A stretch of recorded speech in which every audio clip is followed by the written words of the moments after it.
मैं राधेश्याम शर्मा, प्रिंसिपल सरस्वती शिशु मंदिर senior secondary school, गत 31 वर्ष से इसी स्कूल में पढ़ा रहा हूं और मेरे स्कूल के व्याख्याताओं ने आपको इस वर्ष विज्ञान वर्ग और कृषि वर्ग के परीक्षा परिणाम के बारे में आपको बता दिया और उत्कृष्ट परीक्षा परिणाम रहने पर मैं अपने विद्यालय के स्टाफ, छात्र और उनके अभिभावकों को धन्यवाद देता हूं। आज हम कक्षा 10 के गणित की केंद्रीय प्रवृत्ति के माप टॉपिक का अध्ययन करेंगे। तो अब हम शुरू करते हैं केंद्रीय प्रवृत्ति के माप। केंद्रीय प्रवृत्ति के माप।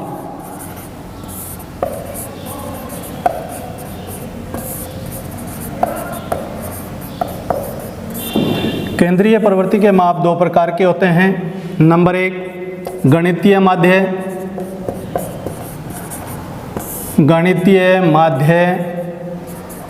और नंबर 2 स्थिति माध्य। गणितीय माध्य में कक्षा 10 में हम पढ़ेंगे समांतर माध्य। समांतर माध्य को औसत भी कहा जाता है, औसत भी कहते हैं। और स्थिति माध्य में 3 आ जाते हैं, 2 आते हैं।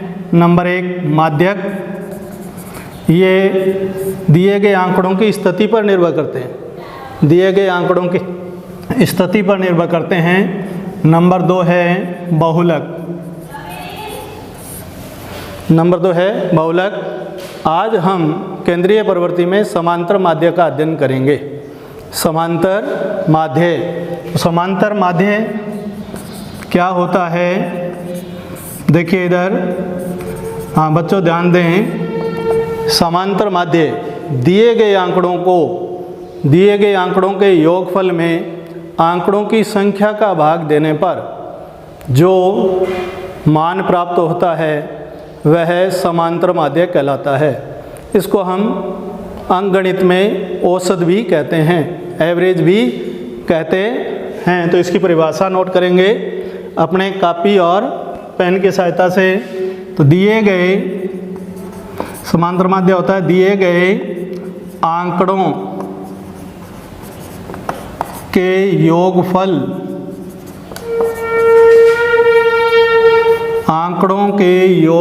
में आंकड़ों अर्थात प्रेक्षणों,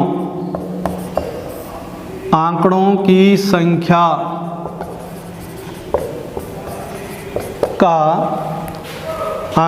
संख्या का भाग देने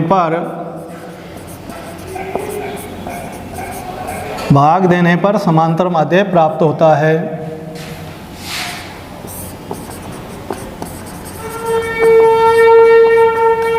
समांतर माध्य प्राप्त होता है, ये परिभाषा है समांतर माध्य की। अब समांतर माध्य का हम सूत्र देखेंगे गणितीय रूप में। समांतर माध्य का सूत्र होता है समांतर माध्य, इसको हम x बार से लिखते हैं और इसका सूत्र है प्रेक्षणों का योगफल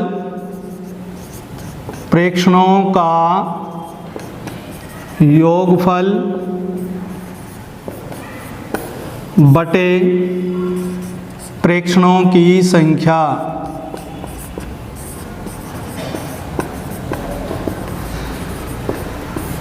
और योगफल को हम सिग्मा से लिखते हैं, प्रेक्षण को x से और प्रेक्षणों की संख्या को n से लिखा जाता है। और इसको अधिक अच्छी तरह समझने के लिए हम एक उदाहरण लेते हैं। देखिए इस उदाहरण को, और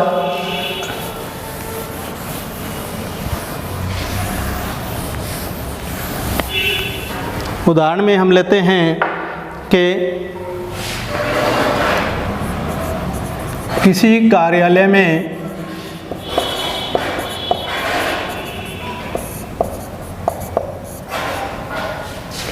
पांच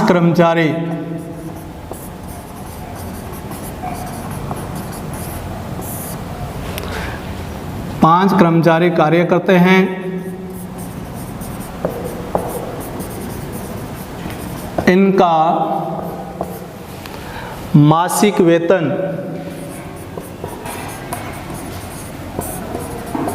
इनका मासिक वेतन क्रमशः 1750, 1720, 1710, 1760 और 1730 रुपये है। समांतर माध्य ज्ञात कीजिए। समांतर माध्य ज्ञात कीजिए।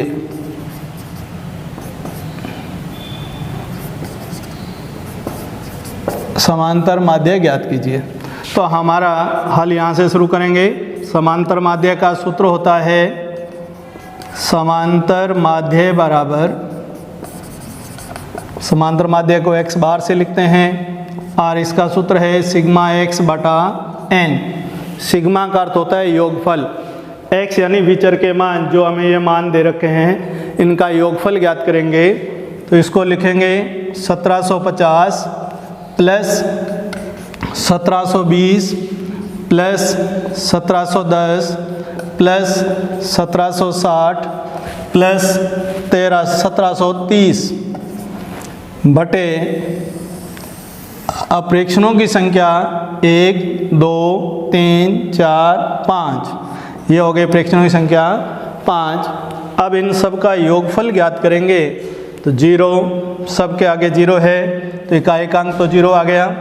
दाई के अंक हैं 5, 2 7 और 1 8, 8 6 14, 14 और 3 17, 7 अंशिल 1, 7 और 1 8, 8 और 7 15, 15 7 22, 7 29, 7 36, 3 4 5 6 7 और 8, 8670 बटे 5। अब 8670 में 5 का भाग देंगे। तो देखिए 5 का भाग देने पर 5 एकम 5, 3 शेष रह गई, 6 उतारेंगे 36, 5 7 35, 1 शेष बच गया, 7 उतारेंगे 5 3 15, 2 0 उतारेंगे 20, 5 चौका 20। तो ये आ गया समांतर माध्य 1734 रुपये। इस प्रकार से दिए गए आंकड़ों का समांतर माध्य इस सूत्र के द्वारा सिग्मा x बटा n से हम ज्ञात कर सकते हैं। सिग्मा का अर्थ होता है योगफल, x होता है विचर, n होता है दिए गए आंकड़ों की संख्या। तो अब एक उदाहरण और लेते हैं जिसमें हमें समांतर माध्य दिया गया है। बच्चों ध्यान देंगे, जिसमें हमें समांतर माध्य दे रखा है और एक पद बीच में से गायब कर रखा है। तो उसका उस पद को कैसे ज्ञात करेंगे? दिया गया क्वेश्चन है क्वेश्चन नंबर 2। ये क्वेश्चन हमें दे रखा है 3, 4, 8, 5, x, 4,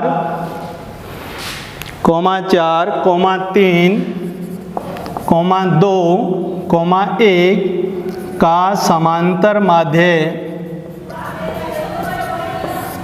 समांतर माध्य 4 है। तो x का मान ज्ञात करो।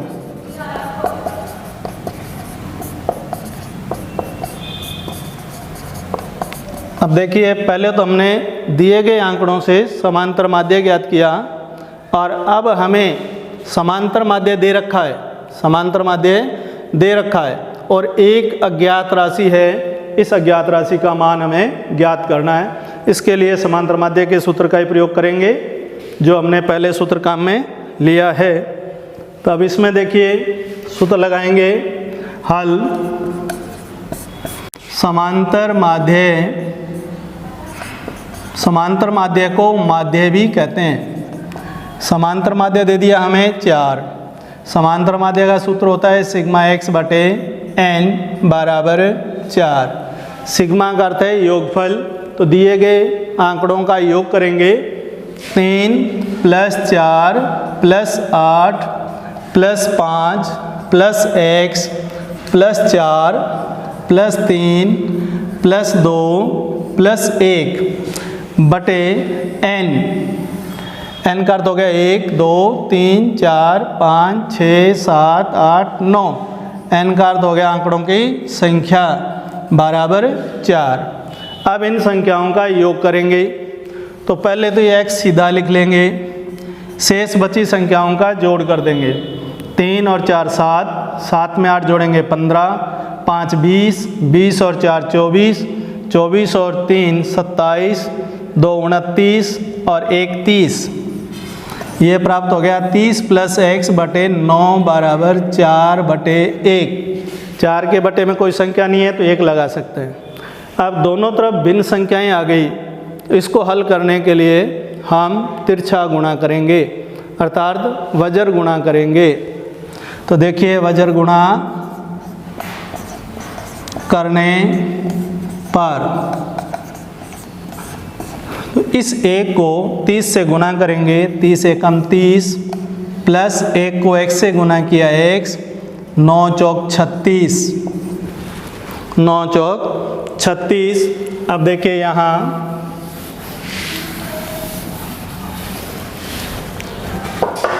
अब इसके बाद इस समीकरण को हल करने के लिए x का मान ज्ञात करना है, इसलिए 30 को उधर ले जाएंगे अर्थात पक्षांतर करने पर, पक्षांतर करने पर x बराबर 36, 30 इधर प्लस में है तो 30 उधर जाएगा तो निशान चेंज हो जाएगा, प्लस वाली संख्या दूसरी तरफ जाती है तो निशान माइनस का हो जाता है। x बराबर 36 में से 30 गए 6, तो हमारा उत्तर आया x का मान 6। यानी जो राशि अज्ञात थी उस अज्ञात राशि का मान इस प्रकार से हम ज्ञात कर सकते हैं। अब देखिए एक उदाहरण और लेते हैं।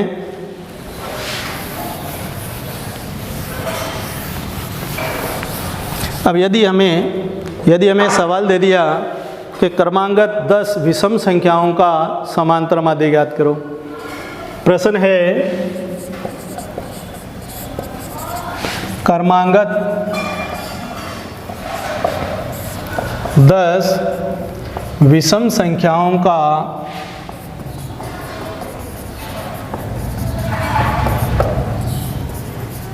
समांतर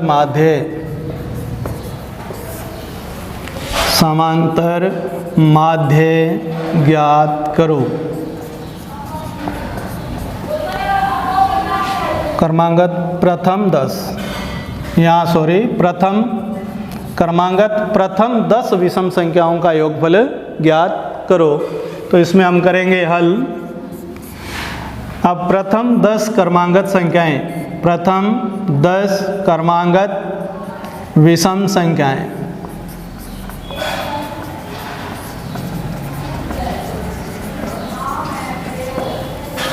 देखिए संख्याओं को हम दो भागों में बांट सकते हैं, सम और विषम।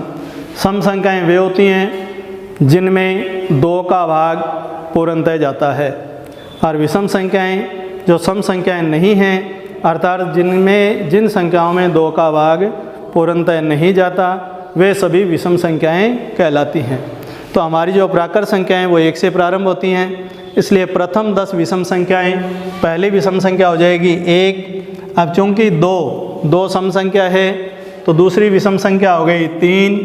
अब 4 सम संख्या है तो तीसरी विषम संख्या हो जाएगी 5। इसी तरह 6 सम संख्या है तो अगली विषम संख्या 7, अगली विषम संख्या 9, और इसके बाद विषम संख्या हो जाएगी 11, 11 के बाद 13, 13 के बाद 15।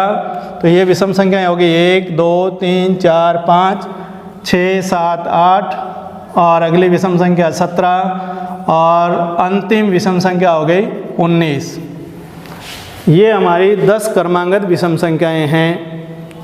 इनका समांतर माध्य पहले बताए गए सूत्र के माध्यम से ही ज्ञात करेंगे। तो समांतर माध्य का सूत्र लिखेंगे, समांतर माध्य बराबर सिग्मा x बटा n। तो इसमें सिग्मा x में आंकड़ों का योग करेंगे, 1 + 3 plus 5 plus 7 plus 9 plus 11 plus 13 plus 15 plus 17 plus 19 बटे ये हमारे आंकड़े हैं 10। 1 2 3 4 5 6 7 8 9 10। अब इन सभी संख्याओं का योग ज्ञात करना है। 1 और 3 4, 5 9, 9 7 16, 16 और 9 25, 26, 3 29, 29 और 5 34, 34 7 41, 41 और 9 हो गए 50। अंसिल आ गई 5, 5 और 1 6, 7 8 9 10, ये हो गई 60 बटे 10। तो अब हम इसमें भाग लगा देंगे तो हमारा आंसर आ गया 6। तो हमारा समांतर माध्य प्राप्त हुआ 6। तो अब देखिए इसके अलावा और भी देखिए आगे अगला सवाल लेते हैं। अगले सवाल में फिर समांतर माध्य ज्ञात करना है। तो इस तरह से है सवाल कि किसी कक्षा के वर्ग ए में, किसी कक्षा के वर्ग ए में, किसी कक्षा के वर्ग ए में 25 छात्रों का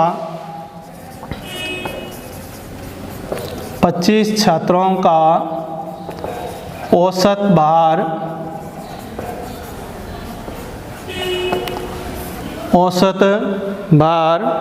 25 छात्रों का औसत भार 51 किलोग्राम है और किसी वर्ग बी के 35 छात्रों का औसत भार 54 किलोग्राम है। कक्षा के विद्यार्थियों का या कक्षा के छात्रों का औसत भार ज्ञात करो।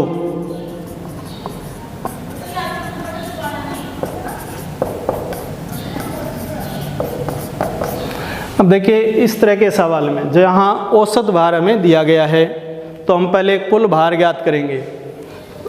हल करेंगे वर्ग ए के 25 छात्रों का औसत भार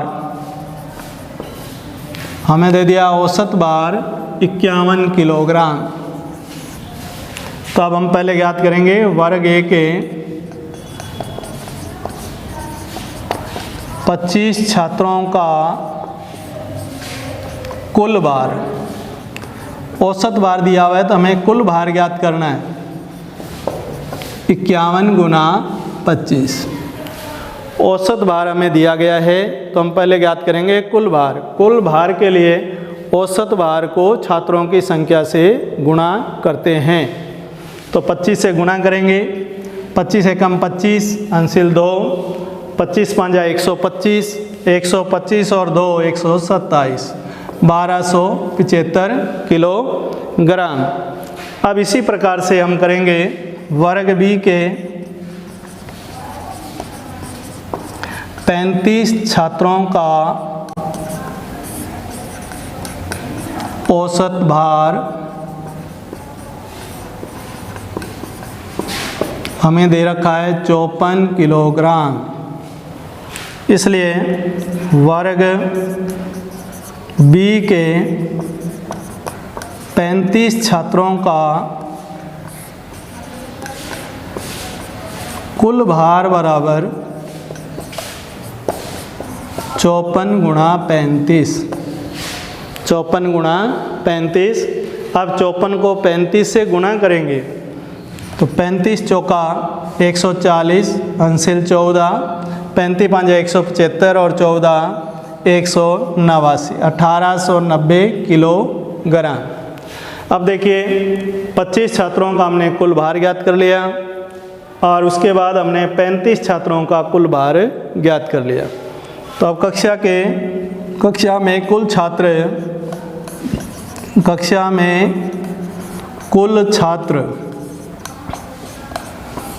छात्रों की संख्या यानी कि n हो गई। तो वर्ग ए में हैं 25 और वर्ग बी में हैं 35 छात्र। इनका योग किया तो योग करने पर प्राप्त हुआ हमें 60। अब कुल भार कक्षा के 60 छात्रों का कुल भार बराबर,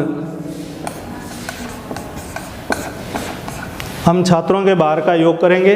तो पहले में है 1275 प्लस 1890, 5 में 0 जोड़ेंगे 5, 7 और 9 16 का 6 का अंशिल 1, 8 और 2 10 और 1 अंशिल 11 का 1 का अंशिल 1, 1 1 2 और 1 3। तो कुल भार आ गया 3165 किलोग्राम। अब इसका हमें समांतर माध्य ज्ञात करना है। तो देखिए समांतर माध्य ज्ञात करेंगे। समांतर माध्य बराबर